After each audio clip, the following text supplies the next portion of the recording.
All right, everybody, good morning. Happy hump day. It is Wednesday, June 9th, 2021. We were taking a live look at the Arch in St. Louis, Missouri, but just like that, they changed the live picture. So now I'm going to take you out to Washington, D.C., show you the White House. It looks like it's pretty bright out there already for this morning, but a cool shot nonetheless. So yes, welcome to News Now from Fox. We are so happy that you are here. I think they just switched from St. Louis out to Ocean City, New Jersey, but that's kind of the beauty and magic of this show. We just quickly move from live picture to live picture, take you all across the country with the hundreds of cameras that we have, and it's exciting and fun to do so. Again, everybody, good morning. My name is Pilar Arias. I'm coming at you live from the News Now from Fox East Coast Hub right here in Orlando, Florida. Thank you so much for starting your day with us. We do have your morning brief ready to go for you. It's the top stories that you want and need to know about as you start your day. A lot of those kids are out of school for the summer. Some may be having to do summer school. I know when I was in college, I did summer school each and every summer. So if you've got any sort of school activities, you've got work to get to regardless, or maybe you're enjoying summer and you're staying up late with us or waking up early with us, thank you so much for tuning in to News Now from Fox. We are happy that you are here. Before I get to the morning brief top stories, I'd like to invite you to please join me on social media. I'm on Facebook, Twitter, Instagram. All you have to do is search for Pilar News Now. You'll be able to find me there. I'd be happy to stay connected and be connected with you outside of the hours that I'm hosting the show. All right, well, we've got a lot of top stories to get to. First and foremost, we've been keeping a very close eye on the situation at the U.S.-Mexico border, right? Well, Vice President Kamala Harris actually traveled to Mexico, and she's facing criticism for not visiting the southern border as she tackles the migration crisis in Central America and Mexico. Fox News White House correspondent Peter Ducey has more. I've been to the border before. I will go again. She hasn't been as vice president, though. We've been to the border. You haven't been to the border. And I haven't been to Europe. And I mean, I don't understand the point that you're making. The point of her trip to Central America isn't the border, she says. You can't say you care about the border without caring about the root causes. Which raises new questions about her approach. As we understand it, though, her main focus is to try to address the root causes of migration. Did somebody decide here that it would not be helpful for her to go to the border and talk to people who just migrated here? Well, again, I think that at some point she may go to the border. If she does go, she'll be doing something she dismissed as this concludes the ceremony. Not as important as a head of state meeting. I will continue to be focused on that kind of work as opposed to grand gestures. She described a trip to the border yesterday as a grand gesture. Why?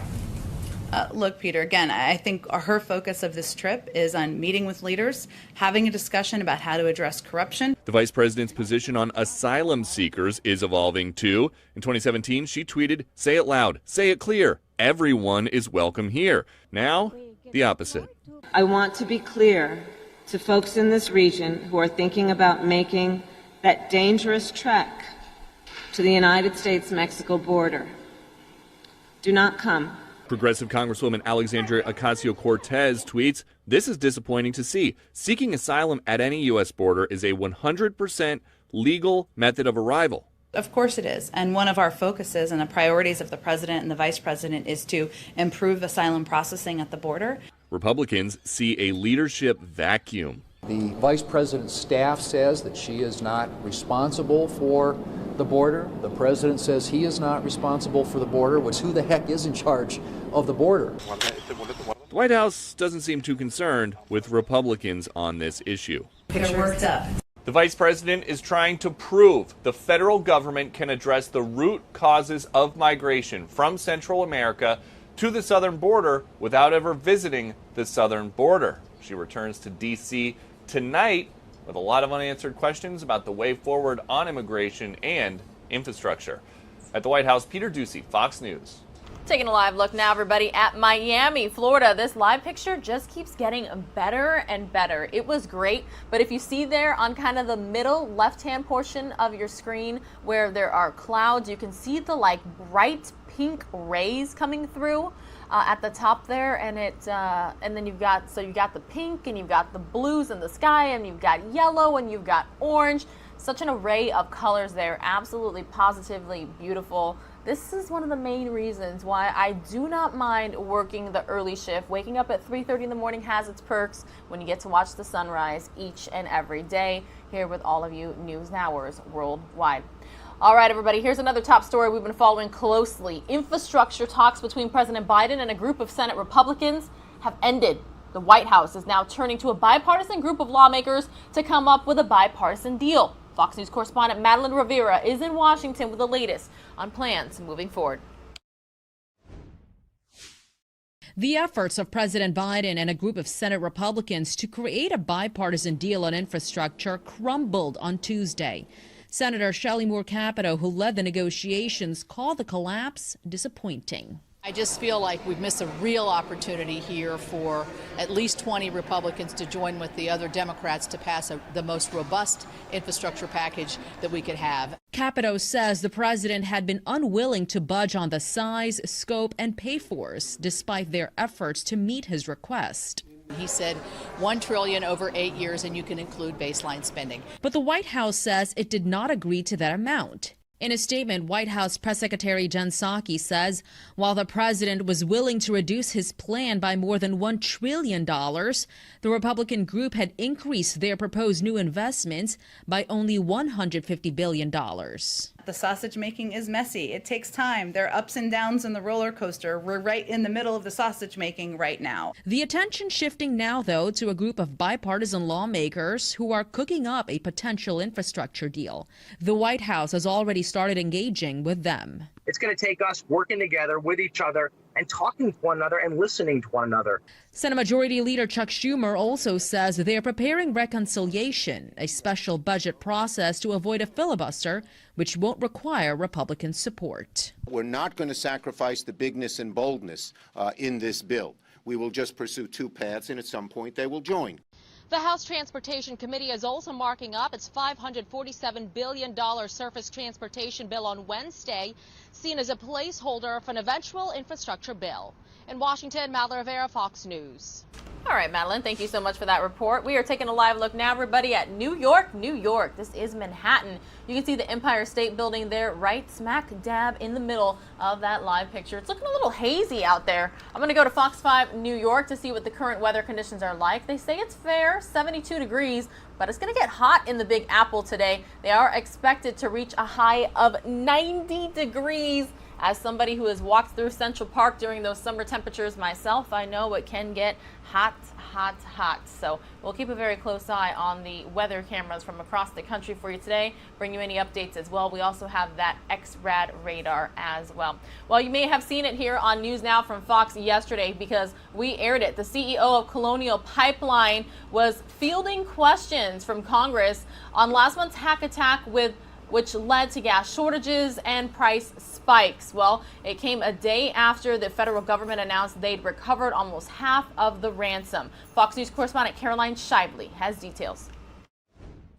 On Tuesday, the head of Colonial Pipeline detailed for senators how he secretly paid hackers $5 million after they shut down gas delivery up and down the East Coast last month, and said he'd do it again if he had to. We got the pipeline restarted on Wednesday. It's the absolute right decision to make, and I'd do it again under the same circumstances. But lawmakers argue that when one company pays, it makes all U.S. companies a target. Well, certainly paying ransom just encourages more ransom. The Colonial CEO also told senators that private companies need help from the feds. Private industry alone can't do everything. Now Congress is grappling with just how much they should intervene in the private sector. When critical infrastructure is run by a private entity, that there need to be some rules and some frameworks to make sure that the interests of the American people are served. The government's not particularly nimble at keeping up to date on standards, so that's why I've continued to propose a combination insurance, some type of private sector certification process that can stay as up to date as possible. All sides seem to agree that the U.S. needs to hit back hard at the hackers. We need to start melting people's equipment, emptying people's bank accounts, and setting up a deterrent. We have never effectively done that, and it's time for that to change. Experts say it's not a matter of if hackers will hit another critical U.S. industry, but when. And next time, it could be much more serious than a temporary gas shortage. Caroline Shively, Fox News. This is Ocean City, New Jersey. I told you I thought it was. Good morning, everybody. Welcome to News Now from Fox. It's Wednesday, June 9th, 2021. And look, there's someone walking on a rooftop up there in Ocean City, New Jersey, off of this boardwalk area. Interesting. Wondering exactly what's going on out there. All right, we are continuing on with your morning brief. The top stories you want and need to know about as you start your day. Election reform, a key agenda item for Democrats, is being denounced by critics as an unconstitutional undermining of the electoral process. Fox News congressional correspondent Chad Pergram is on Capitol Hill with the story. President Biden's agenda is teetering on the edge, even if some Democrats won't admit it. In the past, our caucus has stayed unified and produced that big, bold action. It starts with moderate Democrat Joe Manchin, likely dashing hopes of passing a voting rights bill. Manchin met virtually with civil rights leaders. They implored the senator to rethink his opposition to the voting legislation. NAACP President Derek Johnson described the session with Manchin as robust and insightful. Manchin is happy to keep talking. I think everybody pretty much knows the importance of what we're doing. Your position on S1 that changed based on this conversation? No, I don't think anybody changed positions on that. We're just learning where everybody's coming from more. Liberal Democrats incinerated Manchin for his opposition to the voting bill. I understand. Republicans believe Democrats are just trying to appease their base. Majority leaders decided that June is kind of the check-the-box month with all of the extreme left-wing provisions that they support that have been coming out of the House. A canyon yawns between liberals and moderates. It threatens to shred the Democratic coalition and stunt the rest of their agenda. Joe Manchin can't go back to West Virginia and his constituents and sell very liberal, progressive items on the agenda and expect to be reelected. Democrats can't afford to give up on Manchin. Schumer says he'll bring up the voting bill late this month. Is it possible we might change a few things here and there? We're going to do it. S1 may be too broad to pass the Senate. That's why House Speaker Nancy Pelosi now touts a more narrow voting bill, named after civil rights icon John Lewis. That bill would curb state efforts to restrict voting, but Pelosi says that bill won't be ready until the fall. Schumer won't commit to it. Mitch McConnell says the John Lewis bill would rewrite voting systems for every state. On Capitol Hill, Chad Pergram, Fox News.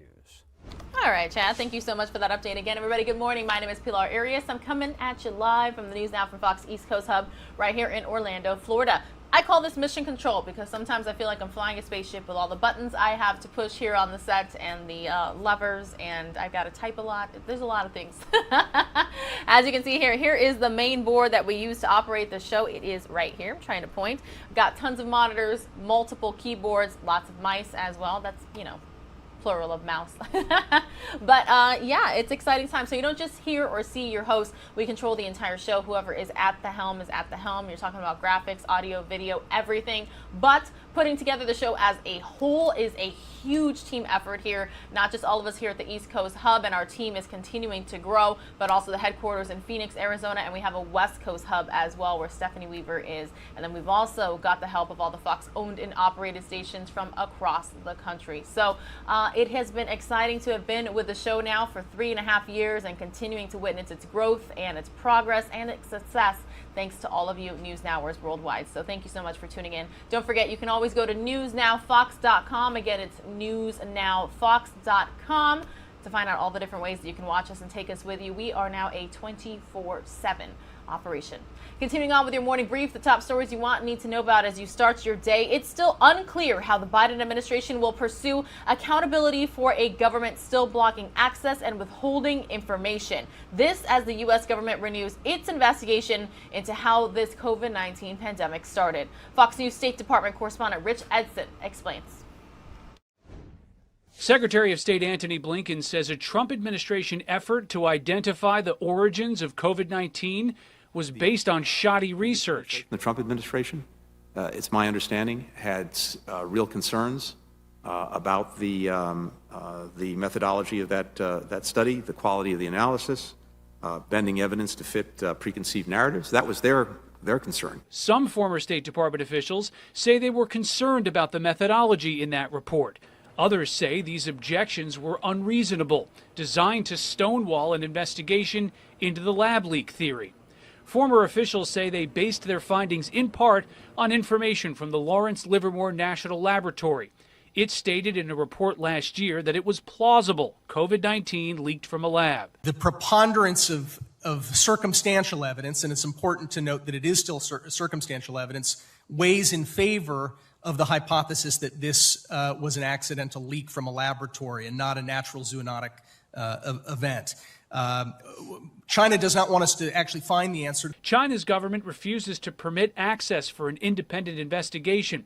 A Chinese foreign ministry spokesperson says, quote, "We urge the U.S. to stop politicizing the study of origins, stop smearing China, adopt an open and transparent attitude on this issue, shoulder its due responsibilities, and invite WHO experts for origin study in the U.S." There needs to be accountability for what happened, and there needs to be accountability for the failure to cooperate, including making information available, having transparency, access for experts. So I have sanctions that would be available to you if they fail to cooperate. Would you support those sanctions? Senator Graham. We'll certainly take a look. In the Washington Post, former Secretary of State Mike Pompeo urges President Biden to launch a coalition of leading democracies to counter China. The former secretary says the U.S. and allies should use their great economic power to compel China to agree to an investigation and pay pandemic damages to other nations. China's government has rejected any measure of responsibility. At the State Department, Rich Edson, Fox News. At Port Canaveral, Florida, news now from Fox. Gorgeous live picture for sure, everybody. Lots of people excited to hit the open water now that they see cruise ships in port. They're saying, when are we going to get passengers on board and get on out there and sail? Well, we are on standby. We are waiting. We're hearing, though, that Texas might be the first state to allow cruise sailing. But a lot of people are just eager. It is a great vacation. I know I've been on one. I haven't been on a ship as big as either one of those that are currently in port there at Port Canaveral. But still, a lot of people just waiting for the family time, the friend time, waiting to get back out to vacations now that the world is somewhat getting back to normal. People are being vaccinated. Restrictions are being lifted. Reopenings are happening, not just across the country, but also in some parts of the world. All right, well, speaking of coronavirus, we've got a couple more top stories related to the pandemic this morning. There's no shortage of vaccines, but urgency is something millions of people are lacking when it comes to getting the shots. Fox News correspondent Kevin Cork has more on if the U.S. will meet President Biden's latest vaccine goal and the very latest on Pfizer's new vaccine tests on kids as young as 5. We have administered over 300 million doses of COVID-19 vaccine. Still, we have a lot more work to do. When it comes to the vaccine rollout, the CDC says more work needs to be done, as data shows the U.S. is now highly unlikely to meet President Biden's goal of getting 70% of Americans at least partially vaccinated by the 4th of July, with officials now saying more than 15 million folks will need to get a shot over the next 4 weeks to make that dream a reality. And while vaccine hesitancy still exists, some who have yet to get a shot say they're just not in a rush. I just haven't gotten around to it. I definitely plan to. Meanwhile, folks in New York have more of a reason to get the jab. Businesses in the Empire State can now operate at 100% occupancy. That is only if they can prove that every customer is fully vaccinated. It just gives like an added sense of comfort. But a whole new group of Americans could soon be eligible for the shots. Pfizer is now giving us an in-depth look at their new testing practices as they administer their vaccine to kids ages 5 to 11. with even younger test subjects to come. It's going to be done in 3 different groups. So the one that we started right now is 5 to 11, then we'll do 2 to 4, and then we'll do the 6 months to 2 years of age. Pfizer says the trials will last about 18 months, and the company says, yes, obviously it is monitoring kids for any potential side effects, but they say they don't expect anything more than perhaps mild headaches and some slight fevers. In Washington, I'm Kevin Cork, Fox News. All right, everybody, I just realized that I had the wrong date there on that graphic. So I'm going to fix it here really quickly, kind of show you a behind the scenes. Today is Wednesday, June 9th, 2021. And remember, when I told you the hosts do it all, I just proved it to you. So good morning. Taking a live look now on the right-hand side of your screen of the skyline of Philadelphia, Pennsylvania from Camden, New Jersey. So it's across across the water there, across the harbor or bay. Somebody correct me, please. See, that's why I ask you to join me on social media. So you can tweet me, you can Facebook me, you can message me on Instagram and let me know. Correct me, because I'm not from all these areas. Perhaps I've been there, perhaps I haven't, but do the best I can here. Just winging it with no teleprompter and no script. A lot of ad-libbing for sure.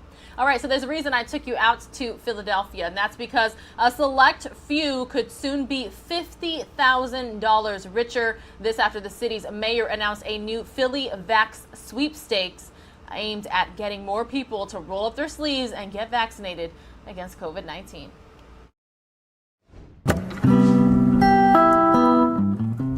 John the musician happily plays the corner of 18th and Walnut in Rittenhouse, but he'd likely be doing something a little different had the city started a Philly Vax sweepstakes sooner. Only thing I would have different is bought a $10,000 property in my dilapidated neighborhood at 10th and Butler. Mayor Jim Kenney announced today that dozens of Philadelphians will get up to $50,000 in cash during 3 drawings. It's an incentive to get people in least vaccinated communities to get the shot. Will Diaz isn't vaccinated. I don't trust it. I told my mother not to get it, but she didn't want to listen to me. It's an obvious no for him. My life is not worth $50,000. Neither is my freedom. And I don't care how much you pay me. If I get it, it's going because I want to. The city says names will be drawn from a pool of people who register. 6 people will get the 50 grand. Others will win $1,000 or $5,000. And again, they're promising the money in cash. Randolph Gumby is already vaccinated. No, I don't think you should have to bribe people to get a vaccine. No.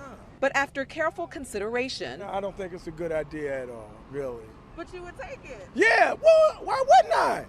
Think will give me $50,000?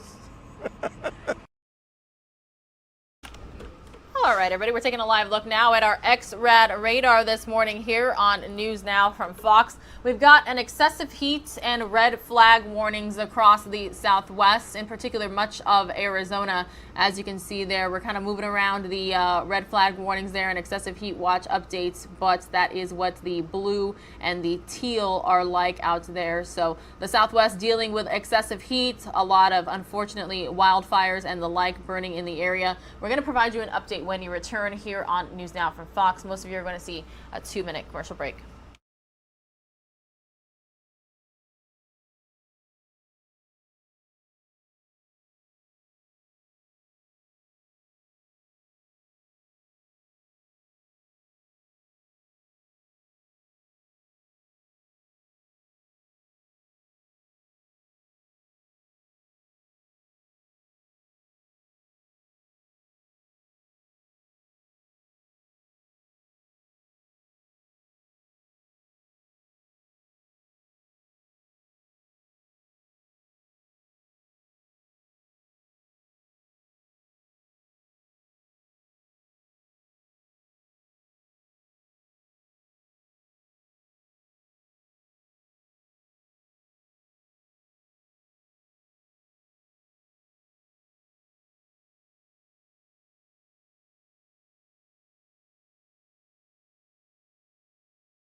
Welcome back to News Now from Fox, everybody. If you're wondering what a red flag warning is, it's issued for weather events which may result in extreme fire behavior that will occur within 24 hours.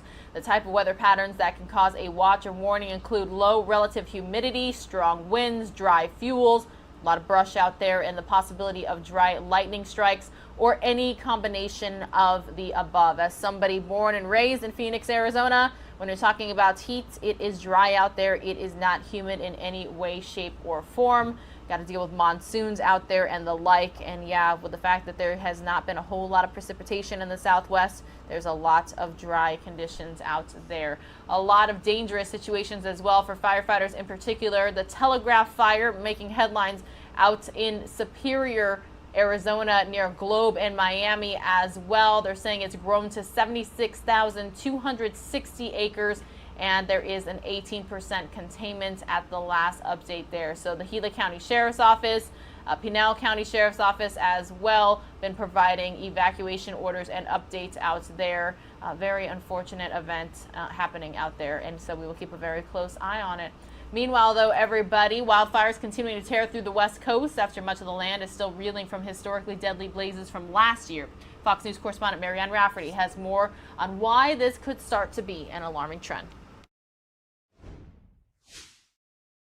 Our stuff is still packed, just in case. Packed and ready to go. Hundreds of people on the West Coast are facing evacuation orders because of the massive wildfires burning through the area. It looks like the fire just shifted a little bit more up towards the hill, but away from my house, which is excellent news. The Telegraph and Mescal fires have already torched more than 138,000 acres of land in the state.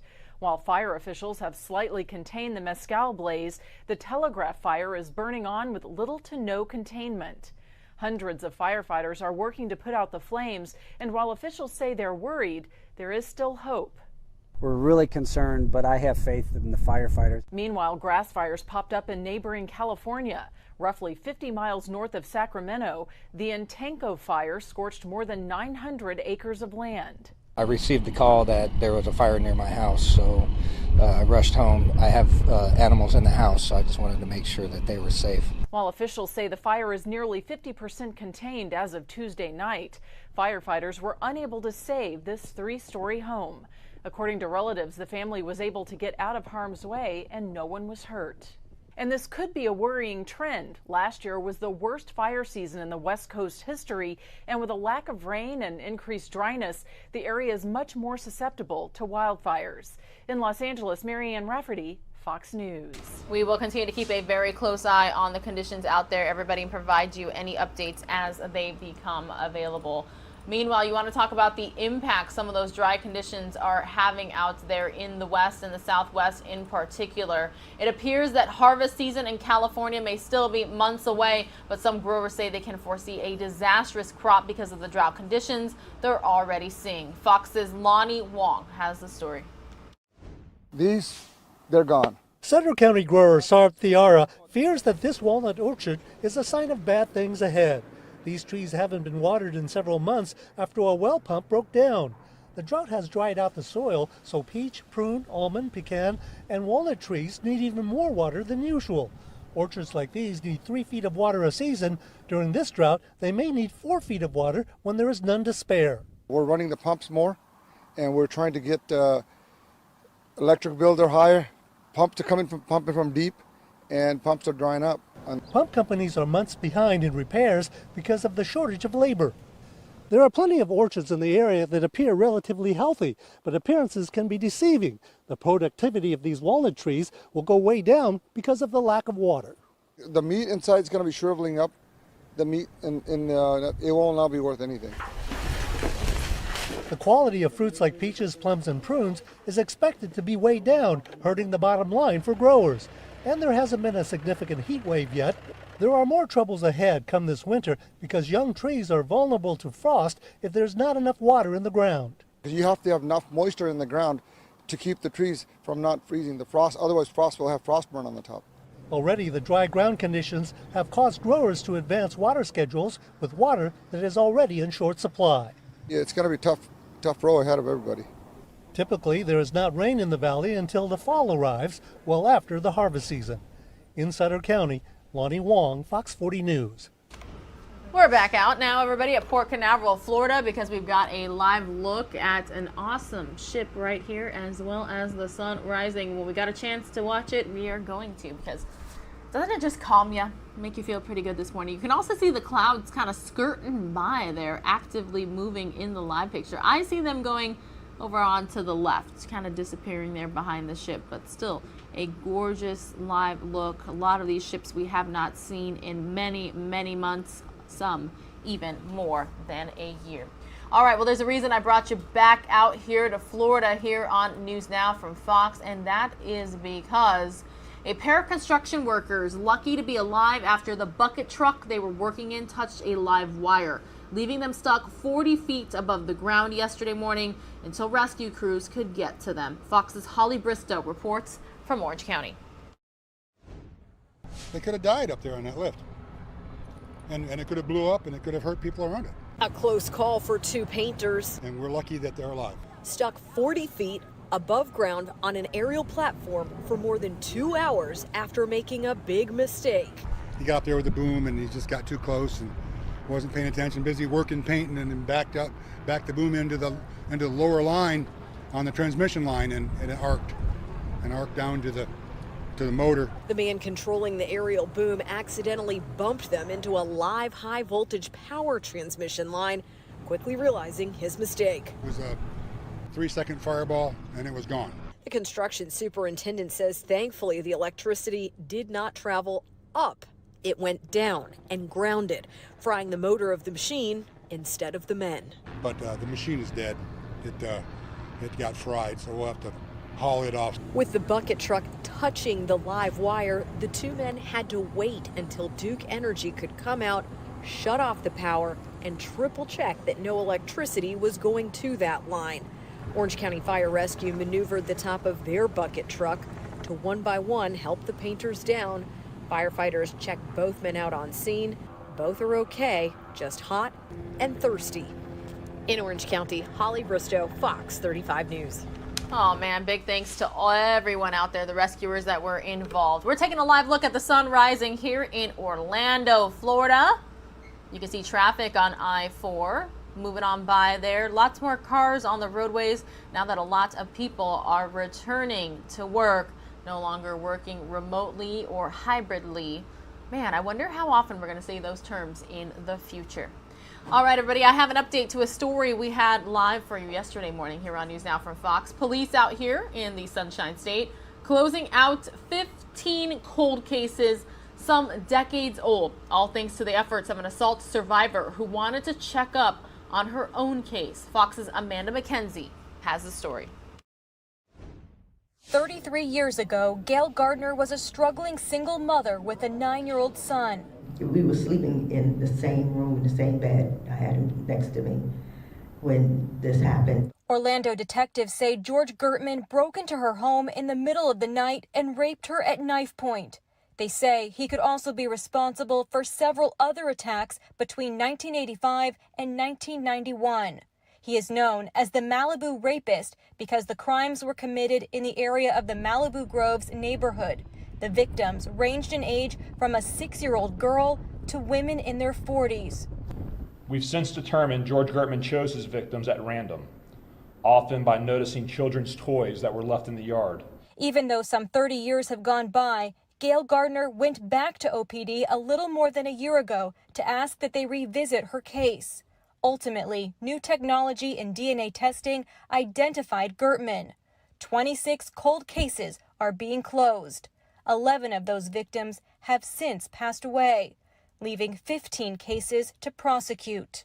I survived a horrific crime and I thrived because I moved forward in my life to live and to advocate for those who are having difficulty moving forward in theirs. Gail's law was just unanimously passed into Florida law, which creates a statewide tracking system for sexual assault kits that allows survivors the option of getting status updates on their case. All right, big thanks to that update there. Again, we did have a live report yesterday. It was expected, so now you just got the latest there from Amanda McKenzie. All right, well, if you're looking for a new job, the number of new job openings are surging across the country. Fox Business Network's David Osman has that story and more in this most recent Fox Means Business report. We've never seen so many help wanted signs and so many people saying, I quit.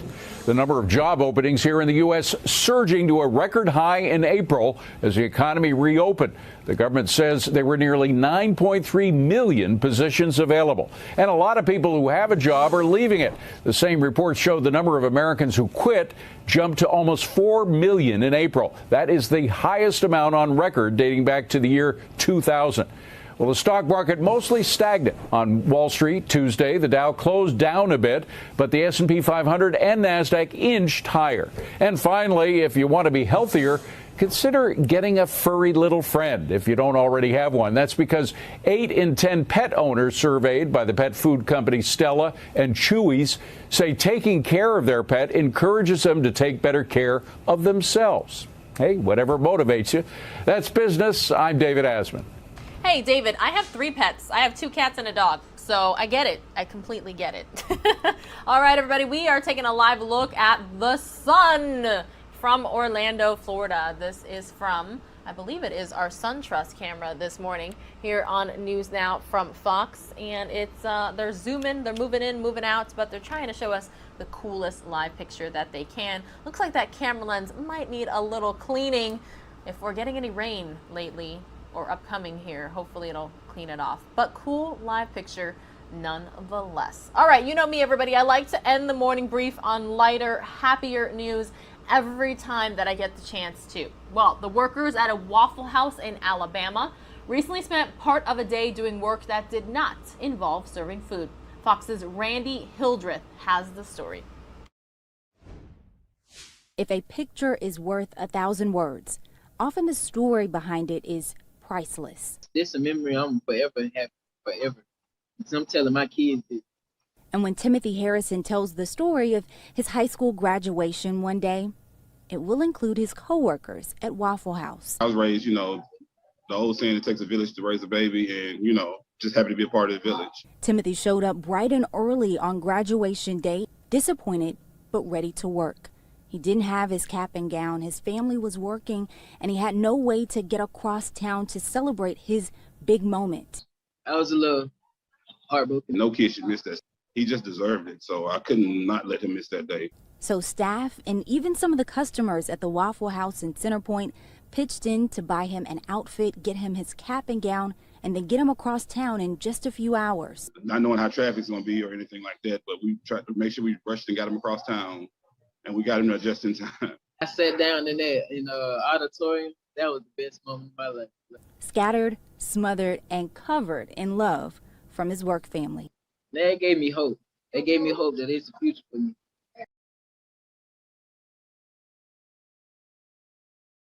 If a picture is worth 1,000 words. All right, everybody. Again, we are back out in Miami, Florida right now on NewsNOW from Fox. I can't get over all these sunrise live pictures. Most of you are going to see a 2-minute commercial break. We will be right back. We're also just minutes away from having a live report with Fox's Doug Luzader. So again, good morning. Happy Wednesday. It is Hump Day, June 9th, 2021. Oh, they're moving this camera too. Lucky us this morning. We get all these different vantage points. We'll be right back.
Welcome back to News Now from Fox, everybody. We are going to take you out next here to Fox 11 Los Angeles. They put together this segment about a new Alzheimer's drug approved. Pearl is living up to its name. All right, Sumata, thank you so much. 7:35 now. For the first time in nearly 20 years, the FDA has approved a new drug for the treatment of Alzheimer's. The drug will be sold under the brand name Aduhelm.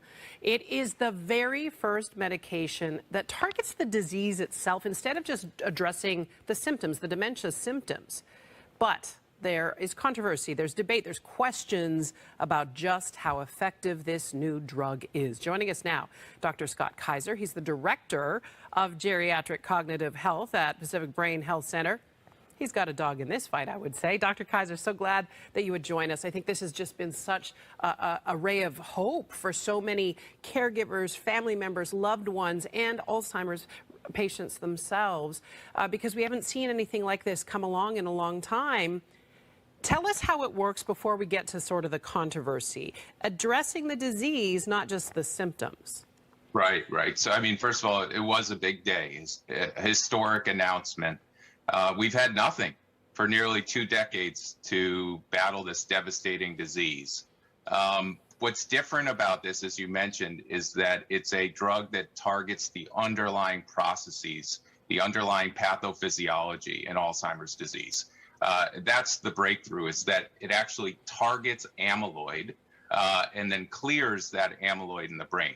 And that part's not controversial. It definitely clears amyloid in the brain. And that's different. The medicines we have now, I compare them to like cough syrup. Cough syrup will help alleviate some of the symptoms of a cold, but it won't get rid of a cold. Okay, so now let's pivot to the controversy, because we know the FDA's own advisory panel has said, wait, slow your roll here. There are other physicians in your field and other medical minds that are saying the FDA might have jumped the gun here a bit. Explain the controversy as best you can to folks. Sure.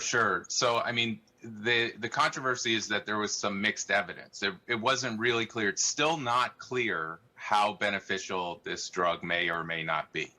Which is a tough spot to be in, especially when you're authorizing it for wide use. But what happened was there were 2 trials that had conflicting outputs, conflicting conclusions. And then, as if that wasn't enough, there was this kind of funny situation where one trial was stopped because it wasn't thought to be effective, but then the company Biogen said, whoa, hold on. Actually, we've looked at some data that's come in since, and it was effective.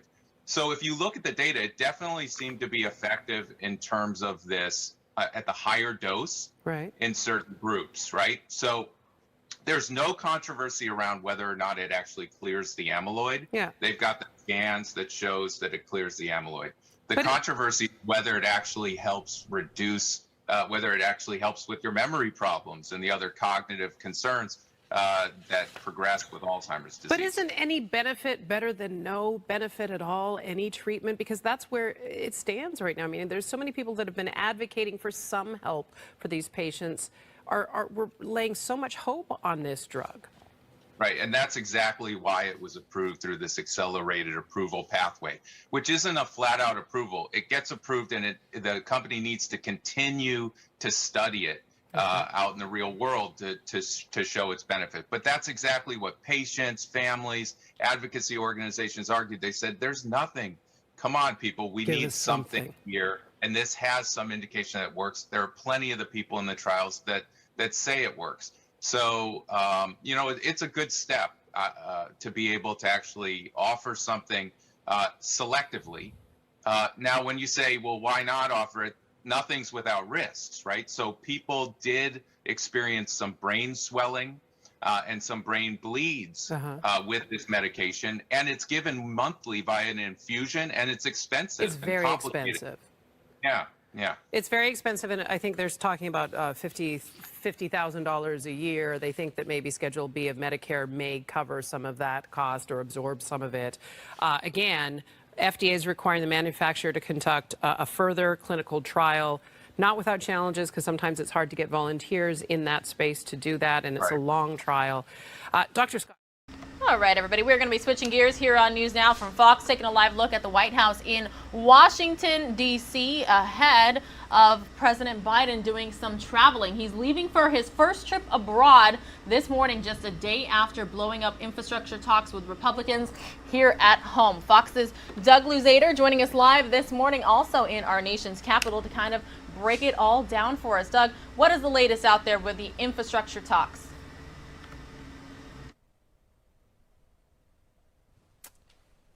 Good morning. Well, the negotiations, I suppose, in theory, will continue here. There are a couple of proposals being floated by a couple of groups on Capitol Hill, a couple of bipartisan groups, to see if they can come up with something. But the big talks that were underway, kind of the headline talks between the president and chief Republican negotiator, West Virginia Republican Shelley Moore Capito, just went nowhere. The president decided they weren't going far enough, so he pulled out of those talks. So it's not clear where we go from here. There will be other efforts at some kind of a bipartisan compromise, but if that doesn't happen, the president's going to be under a lot of pressure from other Democrats to just try to force this through with Democratic votes alone. Now, there's no guarantee that that's going to work, but that may be ultimately where the president goes on this. But this will probably percolate for a few more weeks before we see any concrete results. The White House has set a new deadline of just getting something done at some point this summer, and that's after blowing the earlier deadline of trying to get something done by Memorial Day. So there's a concern at the White House that time is kind of running out to get a deal done. On the other hand, these negotiations, because there's so much involved here in terms of how much money the president is talking about spending and how significant the tax hikes are, this is not going to be an easy thing to negotiate. Doug, what do we know about the president's schedule in Europe?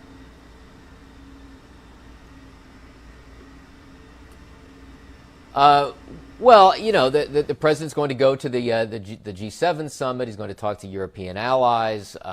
At the very end of it, he has a sit-down with Russian President Vladimir Putin. I mean, that's probably going to get the lion's share of the attention here. That happens next week. But he has a lot of meetings ahead with a lot of very traditional U.S. allies at NATO, the EU, and, of course, initially, at least, this G7 meeting this week. Yeah, absolutely. We're talking about Prime Minister Boris Johnson and also the Queen herself, Queen Elizabeth II. Doug Luzader reporting for us live in Washington. Thank you so much for that update, and hopefully we will see you again soon. Back out, everybody, to the Big Apple. This is a live look at New York, New York. You can see the Empire State Building right there in the middle of the live picture. Again, you're watching News Now from Fox, everybody. Thank you so much for being here. Most of you are going to see another 2-minute commercial break. We will be right back.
Welcome back to News Now from Fox, everybody. We're taking a live look at the skyline in Atlanta, Georgia. This is a pretty unique vantage point I wanted to bring to you here because we've got hundreds of cameras across the country. Hopefully every morning we at least pit stop where you are watching from, but we do have News Nowers worldwide. Okay, we are going to head on over to a segment by Fox 5 Atlanta, one of our Fox-owned and operated stations from across the country. They put together this coronavirus Q&A, that stands for question and answer, because a lot of people still need a lot of information in terms to the latest with this pandemic. Beth Galvin joins us now to talk about this. Good morning, Beth. And good morning, Elise. Okay, so this is an ongoing study of healthcare providers and first responders that we've talked about this before. What do we know in terms of how well these vaccines protected them?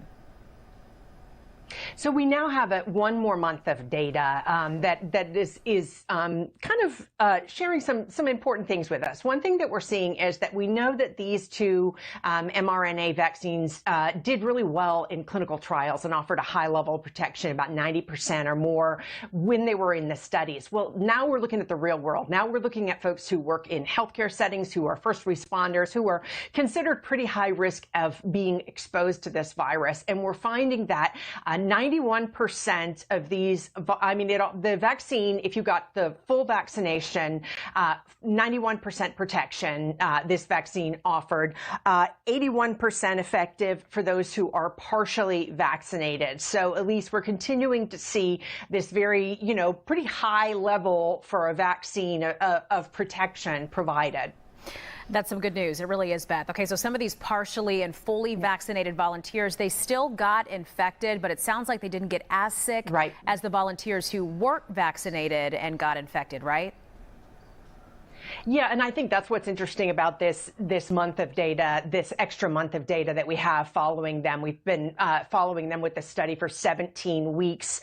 And what they found was that those who did get a breakthrough infection, so meaning they were either fully vaccinated or partially vaccinated, they also compared them against volunteers who were unvaccinated, who got an infection. They found that they had a milder form of the illness, that they were sick for a shorter period of time compared to the unvaccinated folks. They said they had about a 60% lower risk of developing symptoms of COVID-19 if they did get infected, so meaning fever, cough, that kind of thing. They also said that they spent 6 fewer days feeling sick if they did get infected, and 2 fewer days in bed sick than those who were not vaccinated who got infected. So it looks like if you do have one of these rare breakthrough infections after you're either partially vaccinated or fully vaccinated, you're not going to be hit as hard by this virus as some of the folks who are unvaccinated,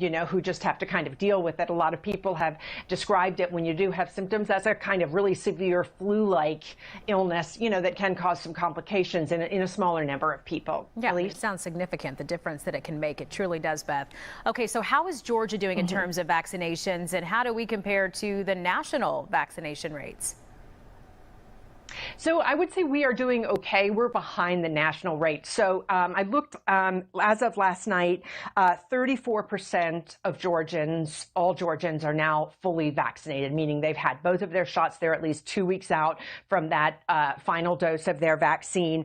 41% of Georgians had at least one dose of the vaccine at this point. That's behind the national average. Nationally, 42% of Americans are fully vaccinated, and 51% have had at least one dose of the vaccine. So we are, and I think in the South in general, we are behind sort of vaccination rates from other regions of the country. We just haven't had as much uptake, at least, as some of the other areas of the country. Interesting. Good to hear. But good to hear, though, about, the difference that it can make, even if you do end up with one of these breakthrough infections, that a vaccine can help a lot. So we appreciate that, Beth. Thank you. Yeah. Thank you, Elise. A new All right, everybody, we're taking a live look at the White House in Washington, D.C. Of course, we will cover as much of the president's travels to Europe that we can here on News Now from Fox. I hope you guys are all having a great morning so far. Thank you so much for tuning in. We're going to go to, before the top of the hour here, another 2-minute commercial break. When we return, We'll likely have a segment from Fox 2 Detroit. But we've got some other top stories from across the country as well to bring you. So I guess I will make that executive planning decision while we're in this commercial break. I'll see you soon.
Welcome back, everybody, to News Now from Fox. We left the White House in Washington, D.C. and took you out to my home state in Arizona. These images, they're hard to watch. Arizona's Telegraph fire continuing to spread, with the blaze consuming more than 71,000 acres, up from 61,000 acres earlier this week, according to firefighting officials, that is.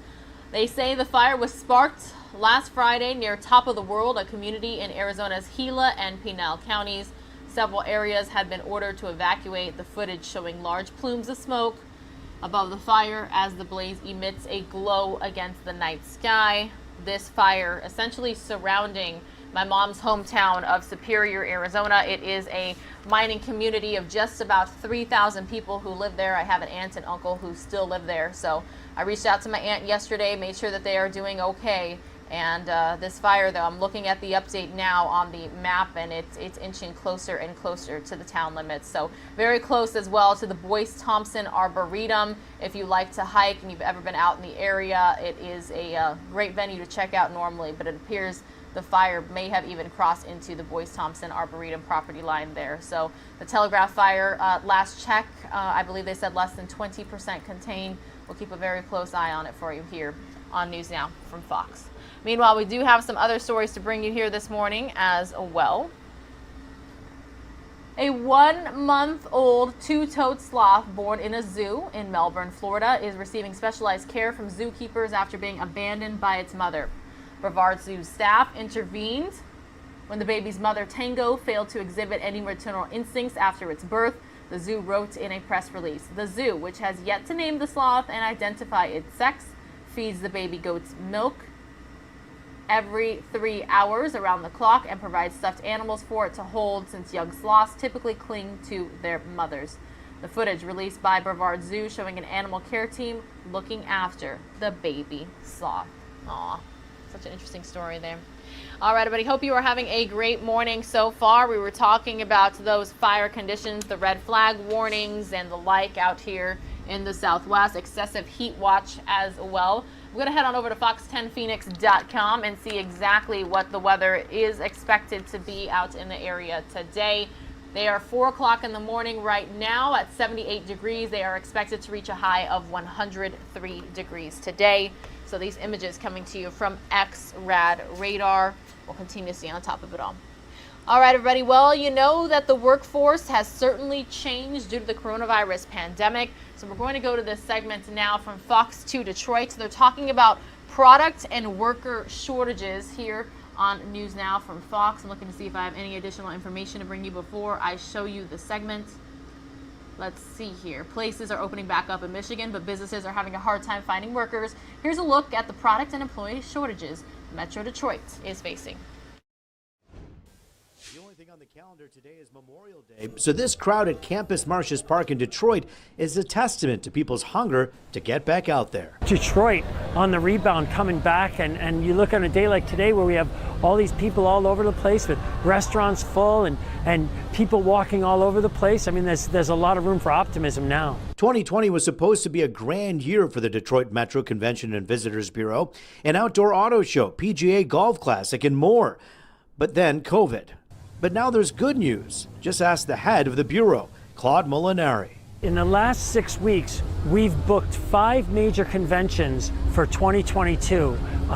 One of which I can announce, Silicon Expo, which is a major manufacturing show. There's 4 more in the hopper that we're going to be announcing in the next several weeks. In addition, 3 USA National Hockey Championships will take place on the ice in Oakland and Wayne counties. And as Claude puts out the Detroit is open for business sign, he's getting bites, thanks in part to the national dialogue, which has changed. I was just at a convention of all kinds of destination marketing organizations, and they were all talking about, oh, Detroit, I hear your story, it's so exciting, and all the things that are going on. And New York and Washington, D.C., the New York Times and the Washington Post seem to have adopted us as a feature story, and I think that's resonating throughout the country. Nice drive, man. Really good job today. The Grand Prix in June, and the PGA Tour swinging through the Detroit Golf Club is also bringing in the national press. And yeah, having Phil Mickelson tee off here doesn't hurt. Coming off a historic victory, the oldest player to win a major, and now is coming to the Rocket Mortgage Classic, which clearly shows that this is a major golf event, and it's taking place right here in Southeast Michigan in the city of Detroit. But there are challenges. All of the restaurants, hotels, and the convention center, well, they need workers. And you know what's happening there.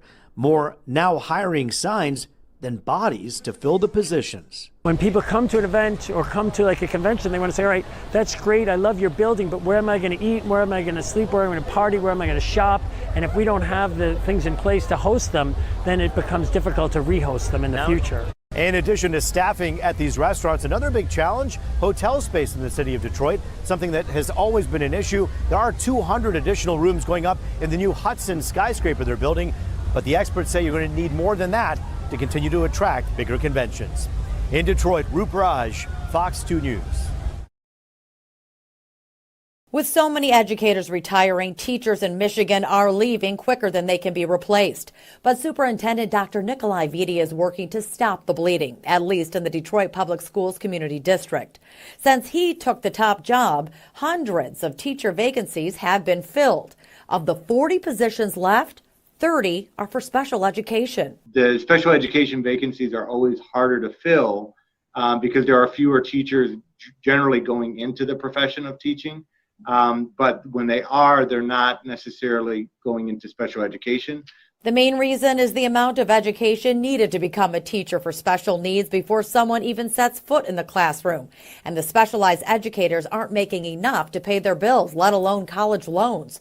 Which is why Detroit Public Schools will now offer certified special education teachers a recurring bonus of $15,000. We're going to give $15,000 more to those teachers currently in Detroit that are working in these positions and provide it to those that are outside the district, and we believe that by the fall, we'll be able to say we're fully staffed. Extra cash on top of increased salaries to be competitive with suburban districts.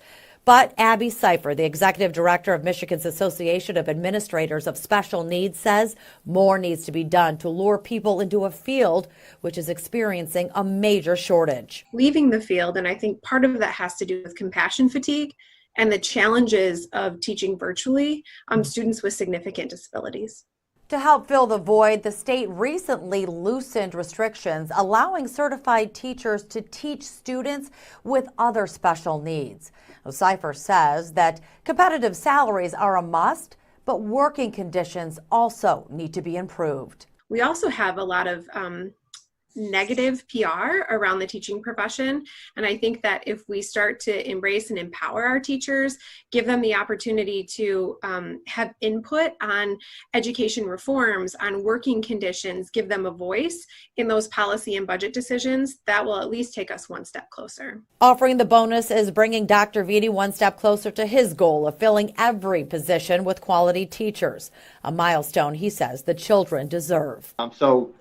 I believe that it's hardest to be a teacher in Detroit, but the challenges and the rewards are greater. I'm Taryn Asher, Fox 2 News. For more than a year, Desiree Knight and her fiancé Charles Muse have been planning their dream wedding. The Warren couple says they just had to put the finishing touches on their decorations and were excited to learn the coronavirus restrictions would be lifted in time for their September 4th date. But now they're dealing with a big, unexpected headache. My friends are texting me like, "You're gonna have your dream wedding," and I'm like, "If only you knew." We're not, but it'll all turn out. The couple downtown Detroit canceling their wedding. Along with just general life stresses right now, what we thought we had in the bag, which is already a stressful process in wedding planning. We reached out to the Rattlesnake Club. The general manager told us due to the pandemic, they've been struggling to find enough staff to host big events. That our customers expect and our reputation demands, we have been canceling those events until we can rebuild and train our team. Now Knight and Muse dream wedding. Really just telling myself like, okay, you don't have a choice but to figure something out. So I mean, definitely I'm upset. Like I want to just sit in the house and be like, what the heck?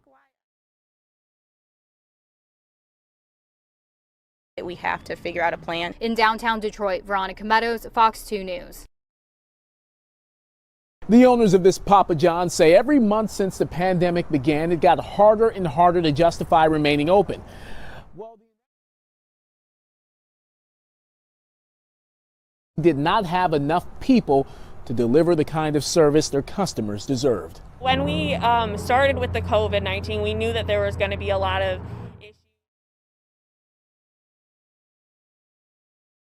being compromised and stuff like that. So we did go ahead and give our current employees then a bonus, and we were trying to give raises and trying to... Enough. This Papa John's in Monroe closed its doors for good Sunday. A note to customers cited the pandemic and the staffing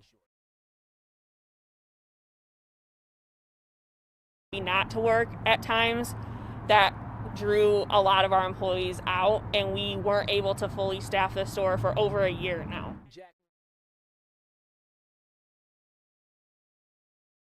Other businesses in Monroe are having trouble getting people to work, and some have closed. It's also an issue for Darren Lee, who just opened find people, and everybody's content with their unemployment. They're content with the money they're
investor was a foreign company or an American one? So we expect that the incentives will be available on a competitive basis to both foreign and American companies.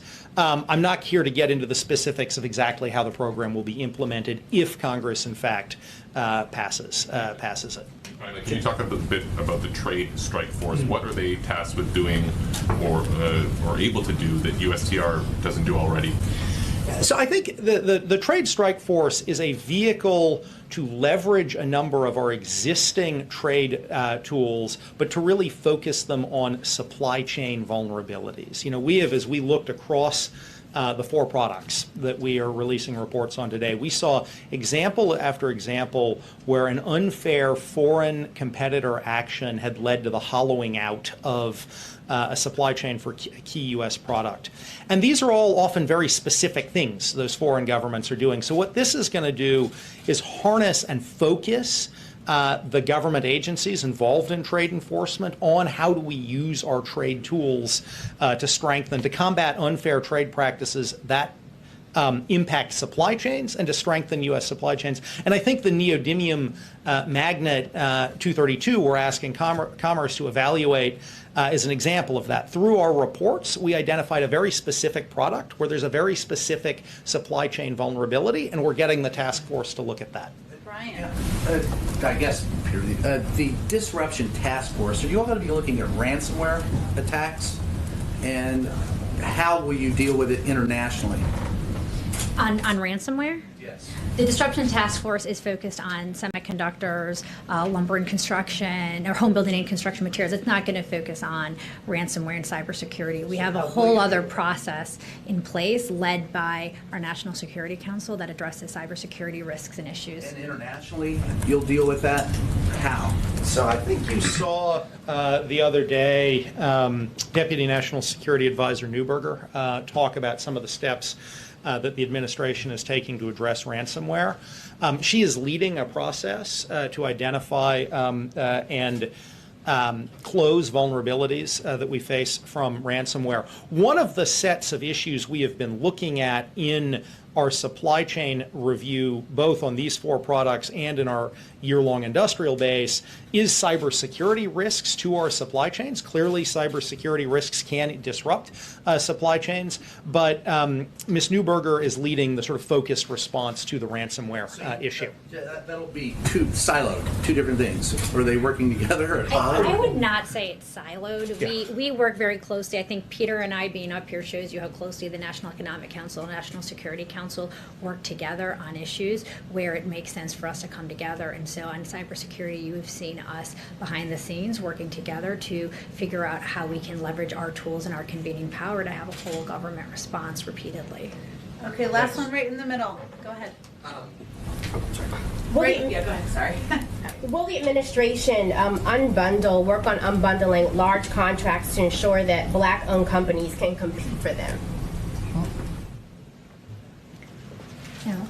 So we are very focused on trying to make sure that our Build Back Better agenda, sorry, it's hard to see. Is it okay if I stand here to be able to look? Yeah, I relate. No, we are really focused on making sure that as we talk about diversifying supplier bases here in these reports, that we are not just talking about small businesses, but we're talking about disadvantaged businesses as well, and minority-owned businesses. And so you've seen in our American Jobs Plan that we put proposals in there related to small business and strengthening small business, and we know an important piece of that is leveraging federal procurement and the power of federal procurement to support those businesses. So. Christian's been very eager in the back. Go ahead, Christian. Last actual one. You talked about the Export-Import Bank and some of the financing that's going to be done to shore up industrial manufacturing here in the United States. Under the previous administration, though, China was one of the top destinations of U.S. export-import financing. An overwhelming majority of that money actually went to state-owned enterprises. Is the administration looking at anything in terms of financing that goes to some of these industries overseas? Shouldn't the priority be making certain that money stays here? So that's actually exactly the proposal we're asking the Export-Import Bank's board to evaluate, is a new window that would foster direct Ex-Im Bank financing for the construction of manufacturing and infrastructure here in the United States. Obviously, they have a long-standing set of programs that finance the export of products made in the United States to foreign buyers. But actually, it's exactly what we're asking them to look at as ways to expand the financing for construction and investment here in the U.S. Thank you both so much for joining us. Appreciate it. Always welcome. Thank you. We love seeing what supply chain is here. Thank you. Okay. Thank you. Just two more items for all of you at the top. Yesterday in Guatemala City, following a bilateral meeting with the Guatemalan president, the vice president announced a new effort to partner with Guatemala around security, economic development, and anti-corruption. Today in Mexico, the vice president will hold a bilateral meeting with President Obrador. They'll discuss our economic relationship, security cooperation, and stemming migration. The vice president and President Obrador will witness the signing of a memorandum of understanding between the United States and Mexico to establish a strategic partnership to cooperate on development programs in the region. And the vice president will also meet with labor leaders, women entrepreneurs, and U.S. Embassy staff before she returns to the United States. One last item for all of you. We have more good news on the global fight against COVID-19. Today, the MasterCard Foundation and MasterCard pledged to make a $1.3 billion contribution to help make critical progress in providing vaccines to people across Africa in partnership with the Africa Centers for Disease Control and Prevention. This is a significant commitment to acquire COVID-19 vaccines for at least 50 million people and to build long-term manufacturing and equitable distribution capacity, which will further enable efforts to provide vaccines and strengthen the continent's ability to prepare for future pandemics. This is a welcome addition to our announcement last week that approximately 5 million of our first tranche of COVID-19 vaccines will be shared with African countries in coordination with the African Union. Which vaccines? They're providing funding, a contribution of funding to ensure that these vaccines are provided to Africa. I don't have the whichever vaccines they take. It's again funding to the Africa CDC version of the CDC, so it will be distributed through there. With that, Darlene, why don't you kick us off? Thank you. Have the President and Senator Capito had their conversation yet, and what can you tell us about it if they have? They have not had a conversation yet, but they will have a conversation this afternoon. And the President looks forward to continuing the discussion with the Senator. He appreciates her good faith engagement over the last few weeks. I would reiterate, as was noted in the statement we put out last week, that while the President came down by quite a bit in his proposal, from his initial proposal, on the American Jobs Plan, the latest offer that we had seen from Senator Capito's group did not meet the essential needs of our country to restore roads and bridges, prepare us for a clean energy future, and create jobs. So today they'll have a discussion about what more there is to discuss, I guess, and what the path looks like forward. I will also note that the President will also speak with other senators this afternoon, still finalizing who those will be, and we'll have readouts of that as well, who have been engaged in discussions about a bipartisan infrastructure proposal, engaged with each other, so he'll have those discussions as well.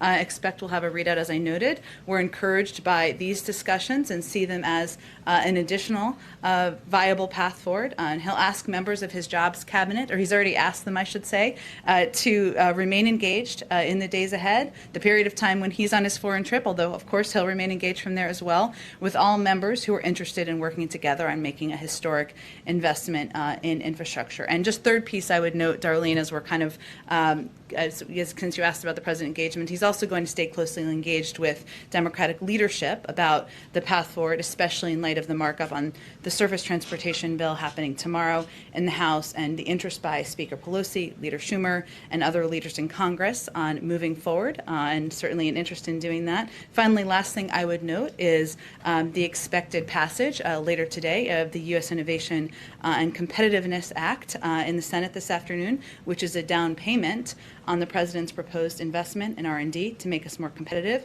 as well as the important work that Senator Wyden has undertaken on clean clean energy tax credits a priority the president shares. So I would just note, as I've stated many times before in here, there are a number of paths for moving the president's bold ideas forward. We're moving on all of them full speed ahead. One more question. Sure. Since the president is the head of the Democratic Party, would he support legislation that is now on the governor's desk in Nevada that would move Nevada to first place in the presidential primary process, up from third place? I certainly understand the interests, but I'm not going to weigh in on the order of presidential primary contests from here. Go ahead, Mary. On the infrastructure talk, Senator Capito has said she's not going to be coming to this conversation armed with a new offer. As you note, the president has rejected the Republicans' latest counteroffer. It doesn't seem that he's willing to come down any further. So are we at an impasse here? We certainly don't see it that way. He's looking forward to discussing the path forward with Senator Capito. He sees her as an important and viable partner as we look to how we're going to get his bold ideas signed into law. And again, I'd note that there's also Democrats and Republicans, as you have seen and many of you have reported on, who are discussing how they can work together on what a path forward would look like, where there might be more investment in clean energy jobs and might be a higher number than what we've seen by the proposals to date. So again, there are a lot of paths forward, and he looks forward to discussing what they look like with Senator Capito and others this afternoon. Is the president, though, willing to offer any other concessions in these negotiations, or is it safe to say that you view the ball as being in the Republicans' court here? Look, I think this is, as any negotiation is, it's about both sides looking to see how much they can come to the other side and how much you have to give. The president has come down by about $1 trillion.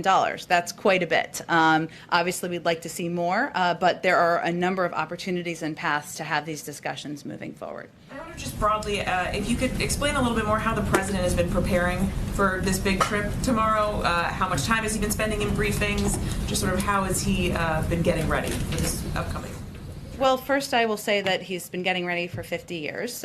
He has been on the world stage. He's known a number of these leaders for decades, including President Putin and including a number of the leaders he'll see at NATO and he'll see at the G7. Now, this is an important opportunity for him to see them in person, and there's nothing like face-to-face engagement in diplomacy. And for him, somebody who, as you've seen, the fact that he's welcomed in Democrats and Republicans to the Oval Office, that's just an indication of how much he feels that format is effective. So he's been engaging with his team, talking about what bilateral conversations he'll be having, where there are opportunities, where there are moments to voice the United States concern where necessary. But again, he's got quite a several decades of experience to build on here. So he'll be relying on that during his trip. Go ahead, Phil. Secretary Granholm on Sunday said that it was frustrating that a pathway for a bipartisan deal hadn't come to fruition yet. Does the president share that frustration at this point? Well, I would say the president has a benefit of 36 years in the Senate, where he has seen that the sausage making is messy. It takes time. There are ups and downs in the roller coaster. We're right in the middle of the sausage making right now. And the president's view is that it's a good sign that there are several viable paths forward, that we are having good faith conversations, of course, with Democrats and our Democratic colleagues and partners, but also with a number of Republicans. That's a good sign. At the same time, the House is moving forward with marking up key components of the American Jobs Plan. So the fact is, this train is moving on several tracks.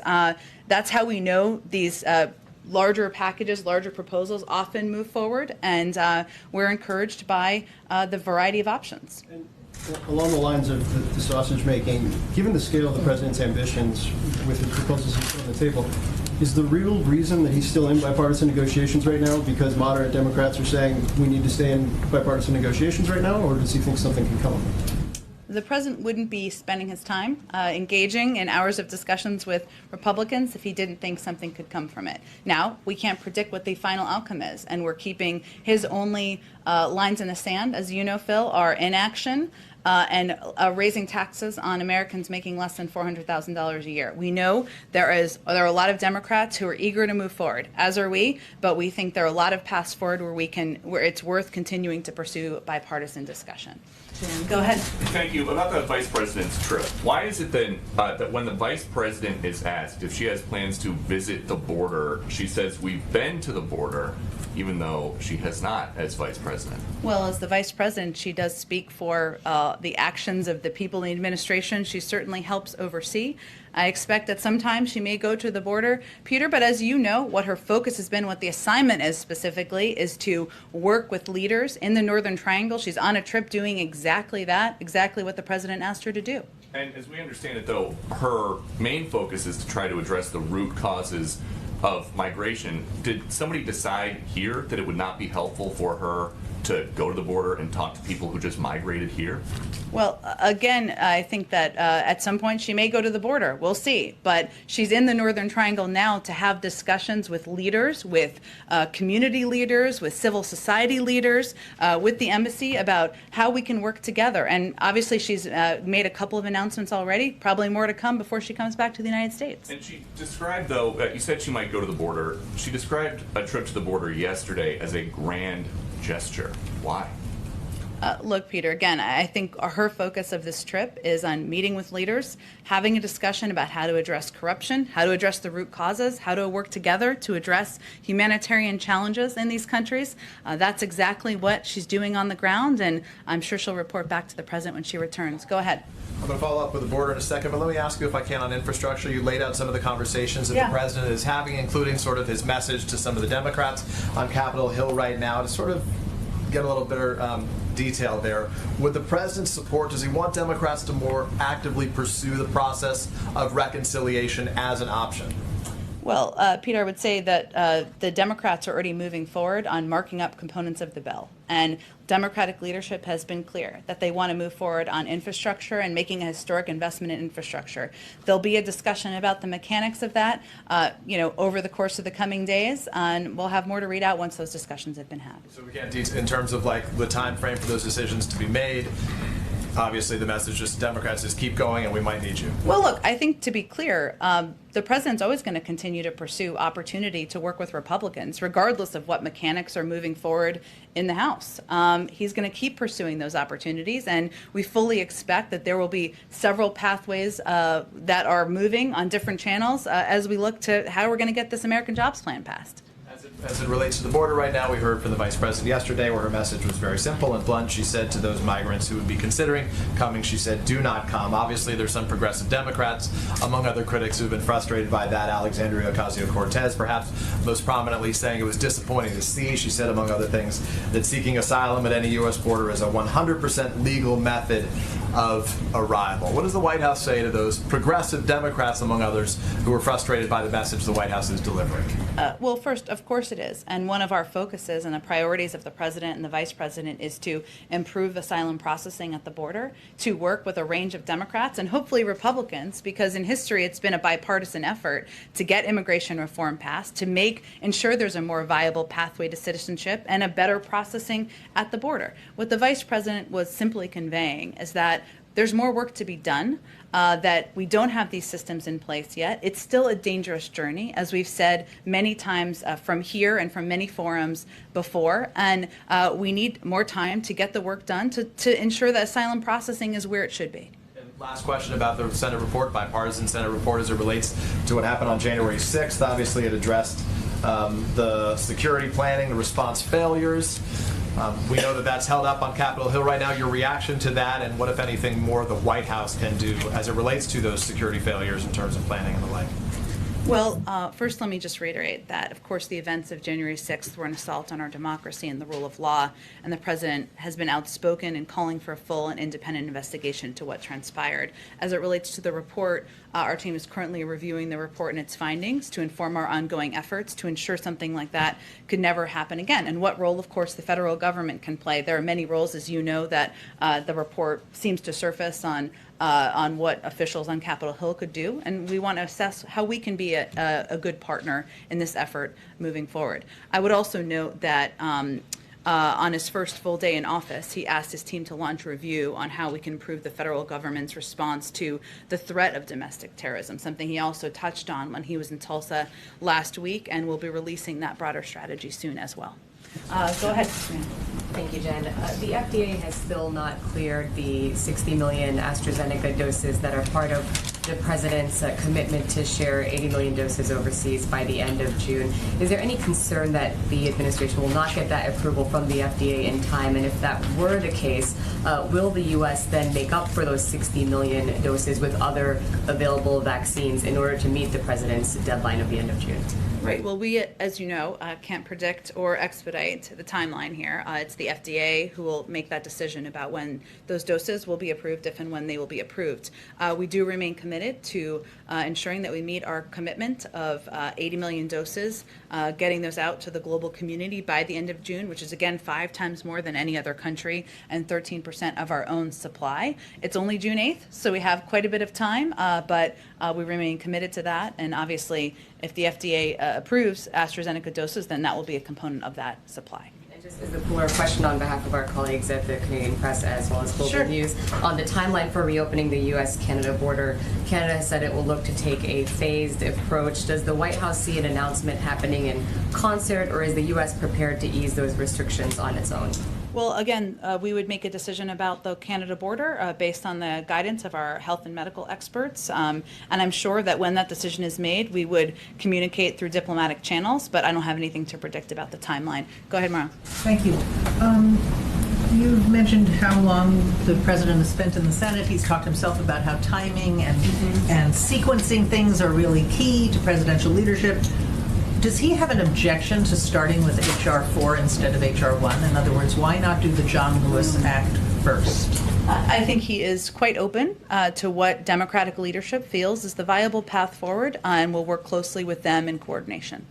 There's a difference of opinion on that, on what would be the best one to go for. We're not going to be the arbiters of that, but we will discuss with them. We will discuss with them as we look ahead what the right path forward is. Okay, and my second question, just on infrastructure, in terms of the people he's speaking to this afternoon, will one of them be Mitt Romney? We will give readouts of who he's spoken with once we've completed those calls, but I don't have anything to preview for you at this moment. To Mitt Romney. Has he ever spoken to him in his life? It's a good question. He's spoken with a number of Republicans. As you know, we don't read them all out. I don't have anything to read out for you, but he has obviously in different circumstances had conversations. In terms of these different paths and different groups, this group that he's going to talk to this afternoon, is this the first time that he's starting to kind of reach out to them? He's been really focusing on Capito up until now. That's right. We've been engaged with a range of Democrats and Republicans, including members who have been in conversation through this group at a staff level.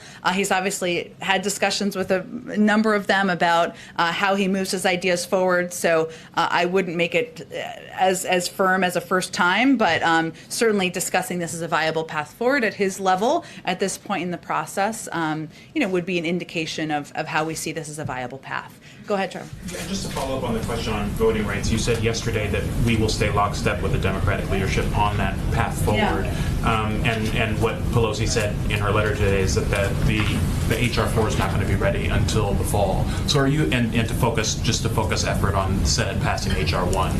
So are you okay with that kind of time frame, even if that means that basically this issue languishes until the fall? Well, first, we don't see it as languishing. Obviously, the president has asked the vice president to lead this effort, and I'll give you a bit of an update that in addition to, of course, engaging with federal efforts on the federal level to move legislation forward, she's also going to use the power of the White House to convene key stakeholders, and she'll be hosting several events next week when she returns from her trips, just to give you an indication of how quickly and how focused we will be on these efforts. And she'll fight for our key bills and also to register voters under the president's historic executive order, as well as advocate for democratic principles. So I will say we're going to work, of course, with Democratic leadership on both, even with their disagreements about what the order of events should be here. But we're not going to wait for that. We're going to use the White House as a convener. We're going to use the bully pulpit. Obviously, when the president was in Tulsa just last week, he talked about voting rights very passionately and forcefully.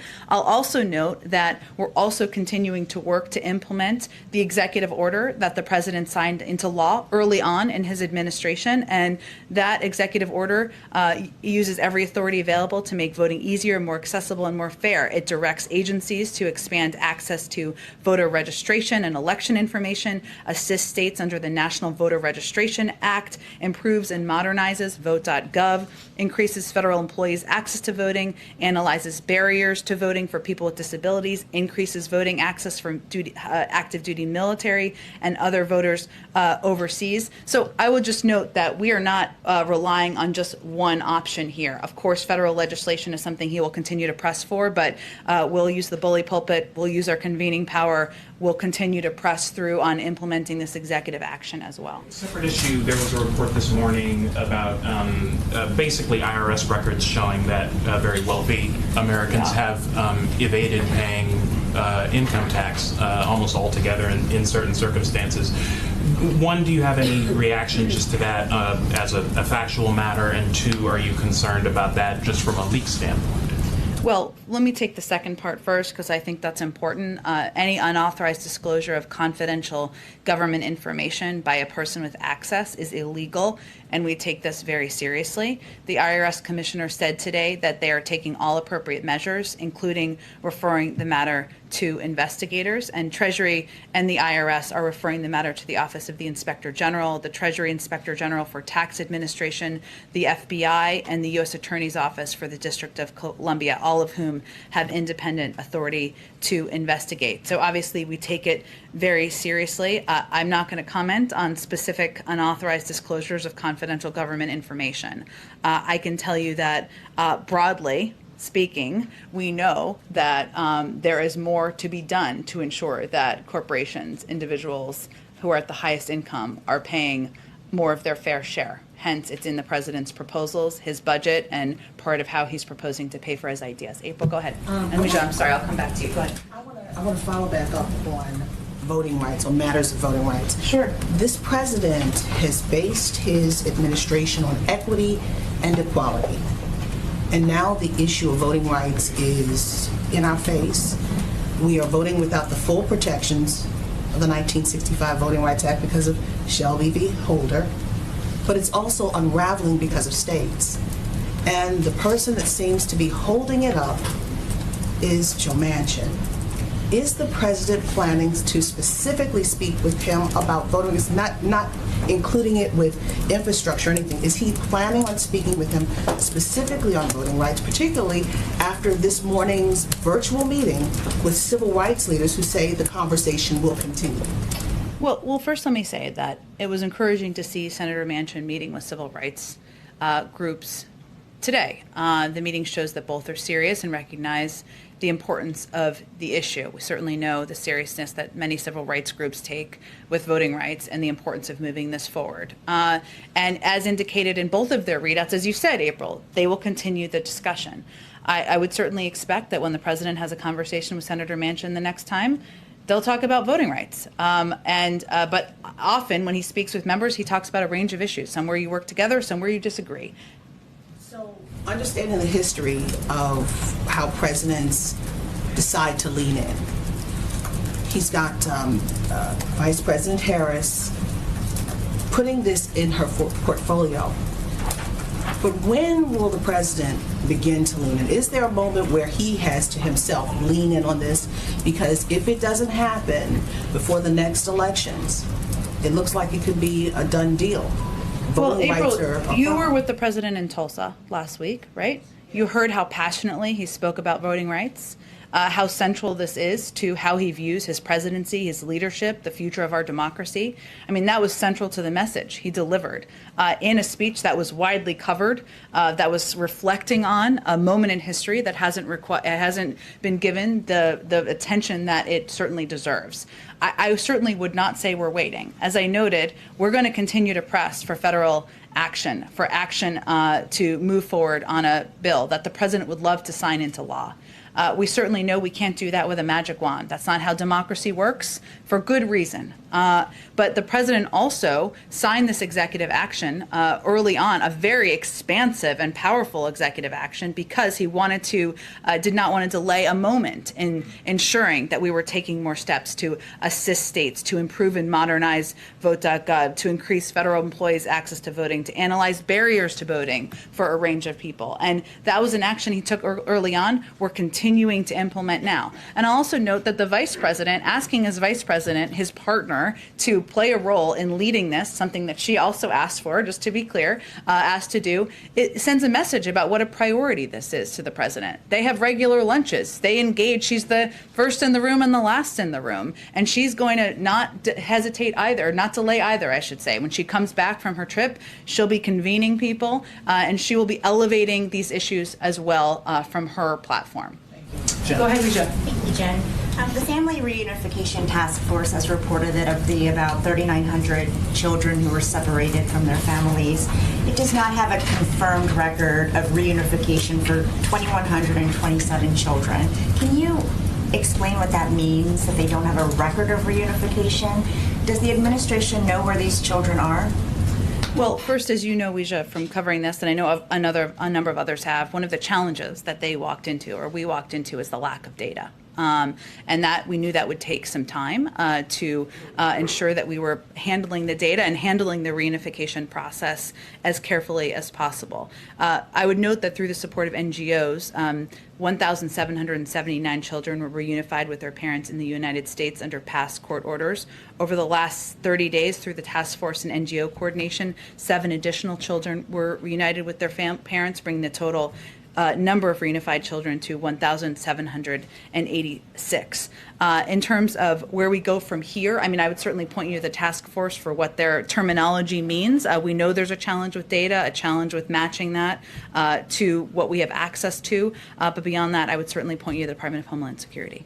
So you don't know if the administration is aware of where these children are? That's not what I said. What I said was the Department of Homeland Security oversees the task force, and I would certainly point you to them to give you more of a clear definition of exactly what they mean by mismatched data, so you have all the information you're looking for. Thank you. And one more on the Justice Department. President Biden has accused his predecessor of using it as his own personal law firm. Is he disappointed that the DOJ is siding with Trump in his claim that he can't be sued for defamation for remarks that he made about an alleged rape case? Well, first, let me say that the president strongly believes in the independence of the Department of Justice. We were not consulted. The White House was not consulted, I should say more specifically, by the Department of Justice on the decision to file this brief or its contents. So does he believe that that independence still exists, even though the DOJ is defending the former president? I'm not sure what you mean by your question. Does he believe that the DOJ defending the former president in this case still maintains that independence between the executive branch and I think what I was referring to is allowing for the Department of Justice to make decisions and announcements about ongoing, court filings and legal action. So independence as it relates to how this president views and approaches the Department of Justice. Does it upset him? I think the president has been pretty clear, as we just started her comment conveying about his view his view about his predecessor's comments, about his predecessor's language, and about his predecessor's approach and his engagement in that regard. What can you do about it? I don't think I have anything more to speak to you on, Brian, on active litigation. Go ahead, Josh. Can I ask, there was a series of web outages this morning that linked to a company called Fastly. Is there any indication that it's anything other than just a failure with that company in specific? Is it a potential national security issue? Have you looked into whether there's a potential external group behind it? Yeah, Fastly, I know, put out a statement about it. I don't have anything more from the federal government on the outage. Pivoting to the G7, the president has talked about the need to push the G7 to boost vaccine availability overall. Can you speak to what he's considering? Prime Minister Johnson, for instance, has talked about the need to vaccinate the world in its entirety by the end of 2022. Other European leaders are not going quite so far. Does the president have a view on what specific target the G7 should take? Well, I expect we'll have more in the coming days, Josh, so stay tuned. Jake did say he expected that you all hear more at the G7. I don't want to get ahead of that too much, but what I would say is that the United States we're headed into the G7 in a position of strength with 64% of our adult population vaccinated, in a position to donate more doses to the world than any other country around the world. But we certainly know this needs to be a global effort, and it will be a discussion at the G7, and we'll have more to say in the coming days. Go ahead. Just one more on infrastructure. Given the what Senator Capito said today to reporters, kind of throwing cold water on progress between her and the president on talks. Would you say the administration has become more willing to pursue reconciliation to pass infrastructure package than maybe a week ago or 2 weeks ago? Well, I would say that there's always been a range of paths to get the president's bold ideas passed into law. He's having a conversation with Senator Capito this afternoon, as well as individual conversations with other members who have been working in a bipartisan manner to see what the path forward looks like. And he's also closely in touch with Democratic leadership. So I'm not here to rule out options, but I'm not here to rule in new options either. We'll have more to say after he has these calls later this afternoon. One more. The White House said over the weekend it was unaware of the DOJ gag order on the New York Times.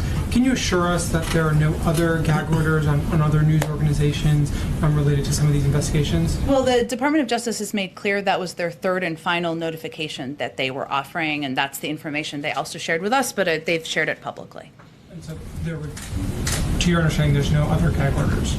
They indicated that this was their last effort, their last notification that they needed to offer. Go ahead. Thanks. So I have a question that's about little infrastructure, little climate. Senator Sheldon Whitehouse was tweeting yesterday saying that he was anxious about the future of climate-related legislation. He said climate has fallen out of the infrastructure discussion. As it took its bipartisanship detour, it may not return. Then he went on to say, I don't see the preparatory work for a close Senate climate vote taking place in the administration. Has the White House reached out to the senator, and also does he have cause for concern on the future of climate-based legislation? Well, I promise you we are certainly in touch with his team, and perhaps even on an individual basis as well, but I don't have anything to read out for you. But I can just tell you that we are in close touch with nearly every member of Congress who is working on this legislation moving forward. I will say that what I would point out to you is that one of the pieces we conveyed when we put out a statement last week about how the president could not accept the offer that was put out by Senator Capito and her group, even though those conversations are happening in good faith, was the fact that it didn't do enough to invest in our clean energy future. And there are areas of effort that are moving forward. I mentioned Senator Wyden's effort to move forward on clean energy tax credits. The president views this bill as a jobs bill. He also believes it's a clean energy jobs bill, and it has an opportunity to invest in industries of the future. So certainly it is close to his heart. It remains an area he's committed to, and one he will continue to fight for as we have these discussions moving forward. And then I just had another on the vice president visiting the border or not visiting the border.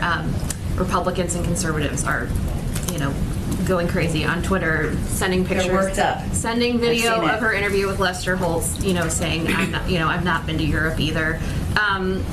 Does the president think there is a scenario in which she should visit the border, and also the mounting criticism from conservatives? Would that ever factor into a decision to send her down there? I mean, don't they have a point that if she has this task in front of her, should she not see the end cause as well as the root cause of migration? Well, first, as I said to Peter, at some point she may go to the border. I don't have any trips to preview for you or predict or a timeline for that. But what I would reiterate is that her assignment was to work with countries and leaders in the Northern Triangle to address root causes, address corruption, ensure we're working together to address humanitarian concerns.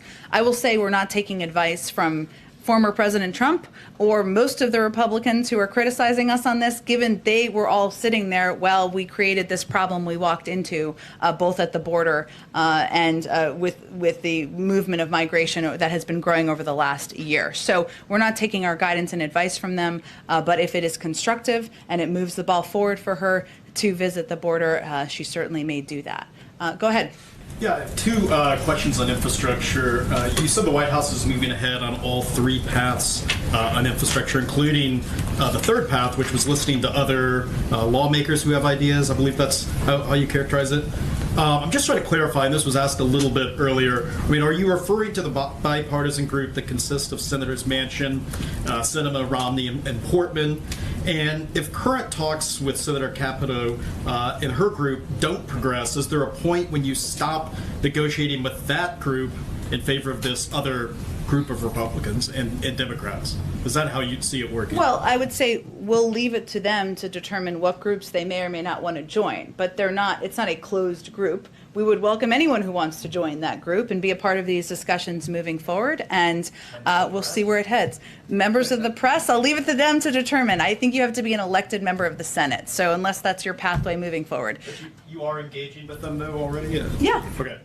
And then my second question is, what specific proposals did the White House agree to bring down or eliminate in its latest infrastructure counteroffer that reduced the cost from $1.7 trillion to $1 trillion in new spending?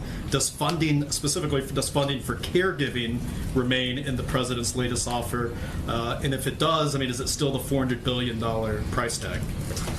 Caregiving remains a huge priority, investing in caregiving to the president. I'm not going to outline any more specific details other than to convey that it's an area he continues to fight for, to advocate for, and one that he'd like to be signed into law as part of a package moving forward. But does that mean it's not part of what you're negotiating right now with Republicans? No, that's not what I said. I don't have any more details to outline for you. Go ahead.